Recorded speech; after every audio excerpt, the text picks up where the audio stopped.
Still not used to talking to a phone. All right. Welcome back to the channel. Today I was going to talk about a little bit about myself, how I got into reselling, my different adventures I did and still working on.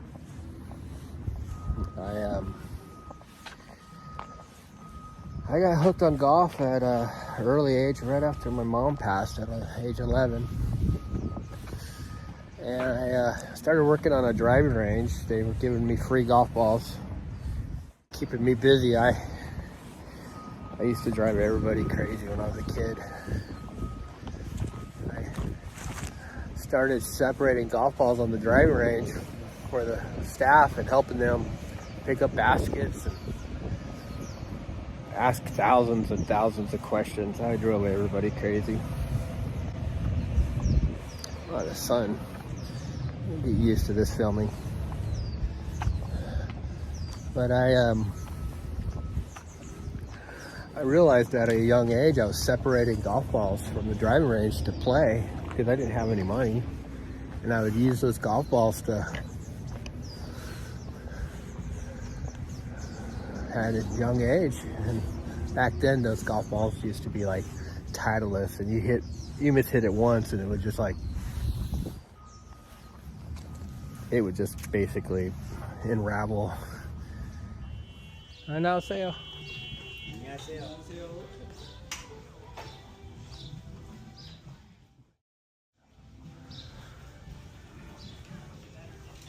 Thank you. Hi. I'm just walking. I haven't been here in 45 years. I grew up as a kid. I started playing golf here. So you had to have access to a lot of golf balls. I then realized, well, if I'm collecting them, and I'm at 12 years old, 13 years old, I'm pulling these golf balls out of the driving range that people were hitting into the driving range to warm up or after the round, just to get rid of the old golf ball they played with. Well, when I got older, I started doing it, and I started asking other kids or other range attendants, hey, do you have any golf balls? And they were just to be bought to be used. Then we discovered that there was a company out there that would start buying them for me. And I was getting like 10 cents a golf ball. And then speed up the process, like 10 years later, I was shipping them overseas, making speed bumps. And there'd be these things that you see on the road.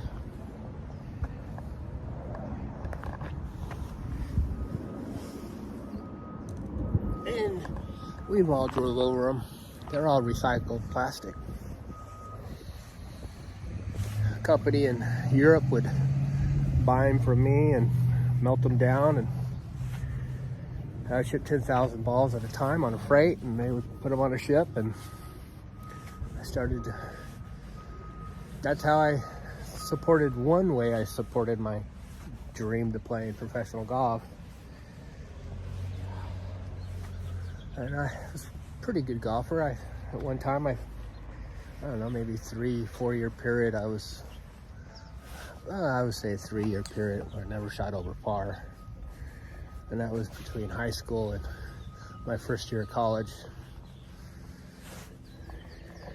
Hundreds of rounds, I couldn't tell you, much better. So between high school and my first year of college, there was a 3 year period I don't think I ever shot over par. By far the best golf I ever played, even as I was an adult. So I started getting a little bit more serious about the ball business. And that's when I met John, competing on the Golden State Golf Tour. And he was, I was always dealing with financial, having enough money to buy golf balls and then waiting 45 days to get paid. It was always a grind. So as I competed and he was competing, we started doing website profiles for teaching pros. Really, this is like where they can change their own website. This is like before Facebook and creating profiles. We did it for the golfing business. I don't know, we had about probably 300 pros. Just didn't, I wasn't educated with a business degree. I could have, now I would be trying to get funding and a business plan, and it was like it's what you learn over the period of time, and you realize what you would have done differently. So as we were doing these profiles, we started doing video production because these pros wanted to put video on their channel, which would be their profile that they would get golf lessons from, and we dove into doing that video production, and we did it. We worked at it hard, and we got to the point where we were filming celebrity golf pros, Ben Crenshaw, Tom Kite, got to film Annika Sorenston, all sorts of amazing pros, and the list is pretty long. But we started creating titles, DVD titles, and we created CD-ROMs for charities to raise money for their charities at golf tournaments, and used our videos to showcase their sponsors. It's like the T sign on the tee box when you're playing a golf tournament. So I was always thinking, but that 10-year period went pretty quickly. We ended up creating iPhone apps for these instructors and golf pros, and it was a great learning experience. But it didn't make us the millions that we were hoping for, but it paid the bills. Still competing. We shut down the ball business. We just, after 9/11, it was just we got, everything slowed down. Everything goes through its cycles. We are shifted then again to web development. Since we were already learning how to do web, we're creating tools that the instructors were able to make their own changes. We got really good at SEO, search engine optimization, lead generation, and paid our bills for another 10 years. We just never got big enough to have my business partner leave his job, and the dream was always to be able to start your own journey, but that was probably the most stressful period of my life, having customers calling you, and it's just I was always the bad guy. I would sell the project, I would outline the idea. John's the coder, program master, web developer. He's pretty much everything. We need to do, we learned it. So we end up stepping away from doing the SEO. It was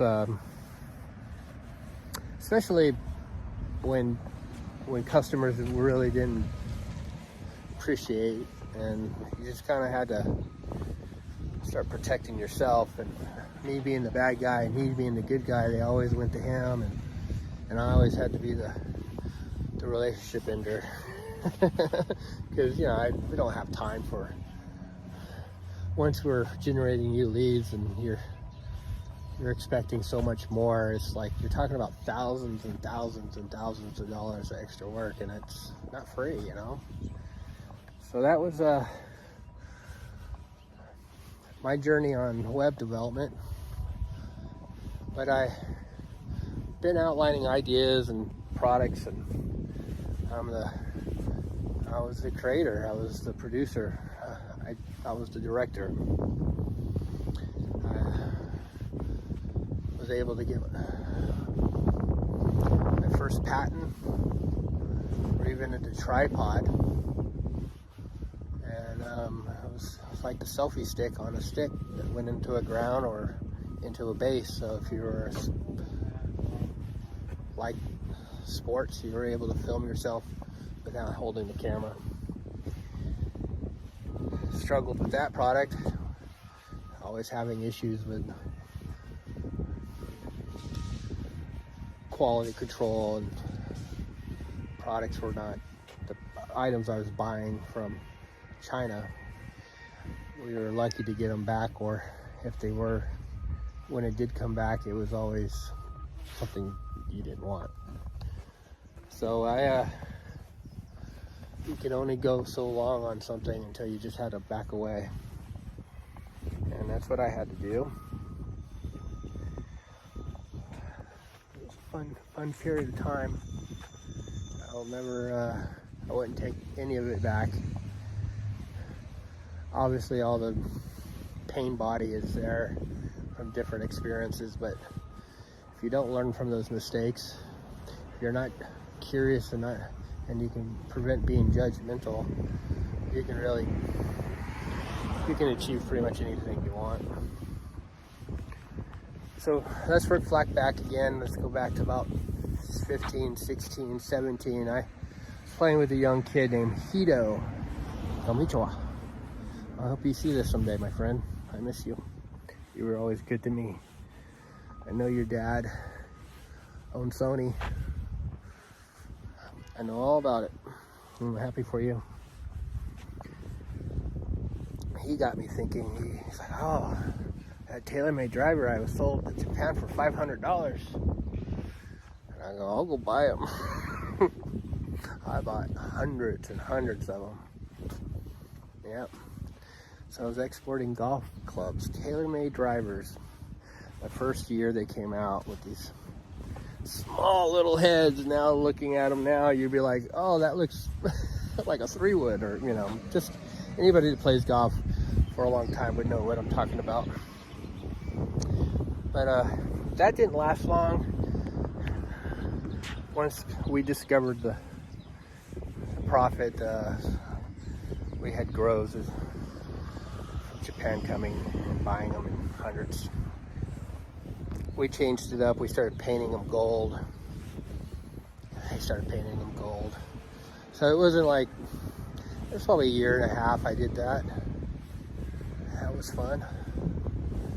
I miss you, Hito. Hope you're doing well, my friend.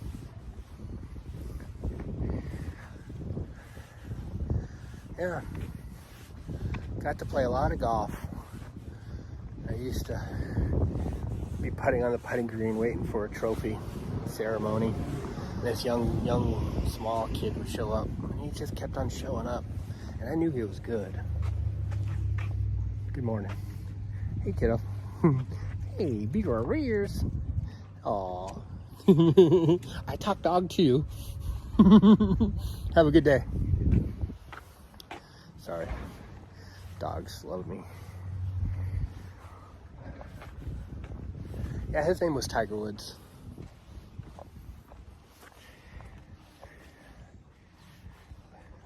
Played at the same golf course, Industry Hills, as a junior. I was 3.5 years older.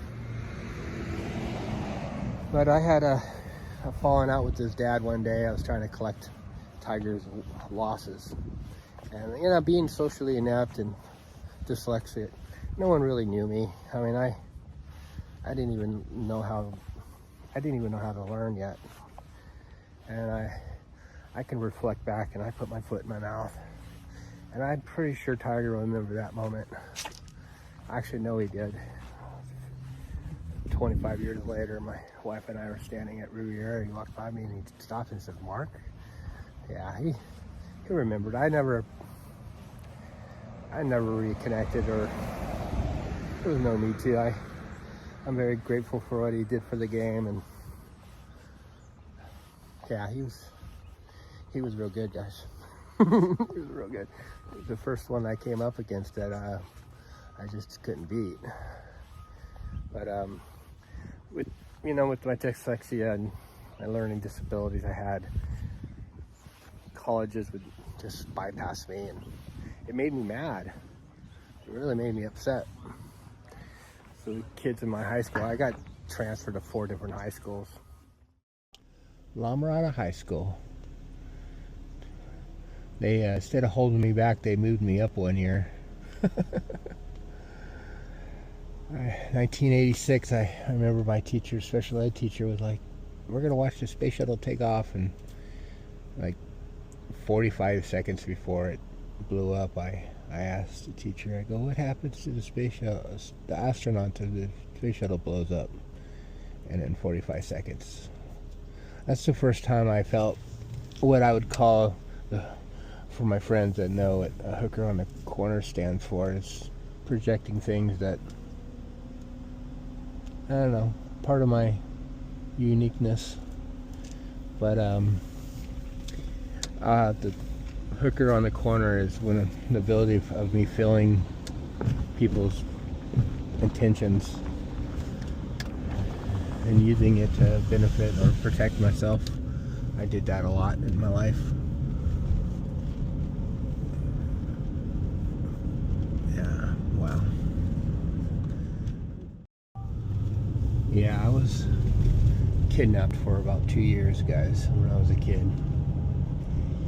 It was pretty hairy, very scary. A lot of bad things happened.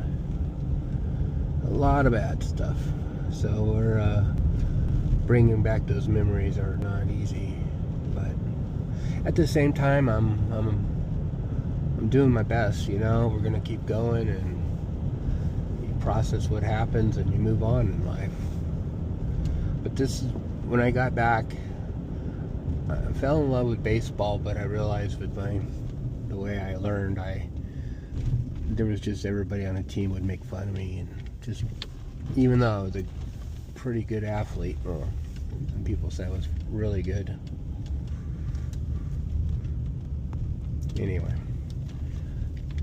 this is the La Mirada golf course. Whoa! That's crazy. All right, we're gonna check that out. And every high school had a star athlete golfer, and by the end of the season, he wasn't number 1 anymore. Everybody knew who number 1 was, but when the colleges called, he was number 1. So it was really affecting me, and that happened. I got to go to a junior college because I was able to memorize my testing, and I was able to get 2 years in. Well, the second year was horrible because I had lost my place to live at. I knew how to work because I worked hard at everything I do, but I didn't know how to pay for things. So I crashed, and basically within a couple of years I became homeless. 23, 24, I started over, and I gravitated back to golf, and then I chased it the rest of my life. You know, I'm 53 now, and I've been hurt for a few years with my ankle, and I was trying to get ready for senior qualifying, and it just wasn't going to happen. So I played a lot of golf, and I enjoyed it, and I met some of the most amazing people in my life through golf. And John is one of the special ones that are still around. I had to get rid of a few people in my life. They were taking too much risk, calculated risk, they would call it. Yeah, no, not around me. But I always enjoyed being around John, and I want to thank John. So, thank you, John. So I'm back to having bad light again. Let me set this down and start up after John, or start up where I was. You know, John was a pretty good golfer. I recruited him to go to Long Beach City. He broke school records, 36-hole conference champion, 12 under par. Was it 66 at El Dorado Country Club in one day? That's 12 under par. That still holds today. I I always respected that. There was a good period of time where he just waxed me for 2 years straight. I mean, completely waxed me. But I kept on competing, and like I said, my heyday was, I was in high school, leaving 1 year of college.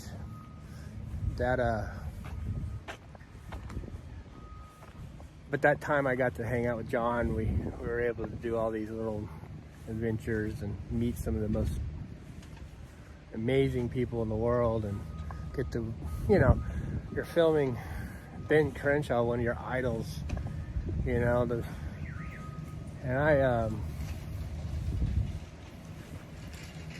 I really enjoyed that. That was, I wouldn't never, everywhere I go, there's noise. So let's go this way. Oh, light. All right, let's just go back this way then. Can't wait to get my teeth fixed. I broke my tooth, a damn chicken bone. I miss smiling. I'm having the biggest smile, and I'm always laughing. And the last 6 months, they wanted $3,800 to fix my mouth. Yeah, $3,800. I'm going to Mexico for $500. Thanks. So that's, if you see that, it's because I'm in the process of getting it fixed. But by now, you'd be curious, not judgmental. I'm a big believer in positive energy, and I just need to keep pushing. And that's why I think I have a cool story. I work hard, honest, and I'm hoping I can keep doing this for a while. I'm saving for an RV. I'm gonna shift to the Wandering Reseller. I'm gonna keep my home here as long as I can afford it. A 10% increase every year is killing me. I moved here 30 years ago to Costa Mesa. My rent was $420 a month when I moved here. Let's go this way to the sun. Yeah, that now it's pushing $1,400, and 10% every. It's just more and more and more and more. And so yeah, I don't plan on living here forever. I'm 1,500 yards away from the ocean if a bird was to fly. Yeah, it's a beautiful area. So since I lived in the same area John, we just started hanging out all the time. And I was the yin and he was the yang. And he definitely different than I am, and I'm definitely different than he was, and we complemented each other. So that's the story of John. I have other friends that I could talk about, but they know who they are. Charles. You're amazing too. I met Charles through John.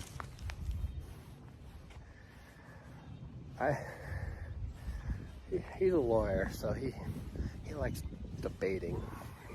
He likes arguing. I give it to him, trust me. But those two are the most important people. Don't have anyone else in my life. I have Melanie, my ex-girlfriend. We're friends, but it's hard to be real good friends too with your ex-girlfriend. But her health situation,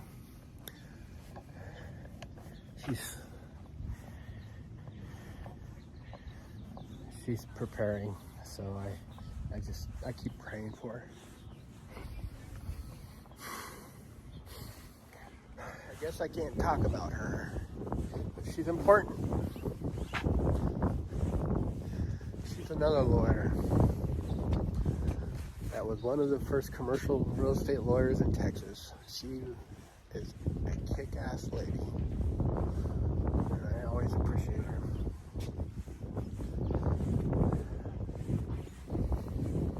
I have a brother, Curtis.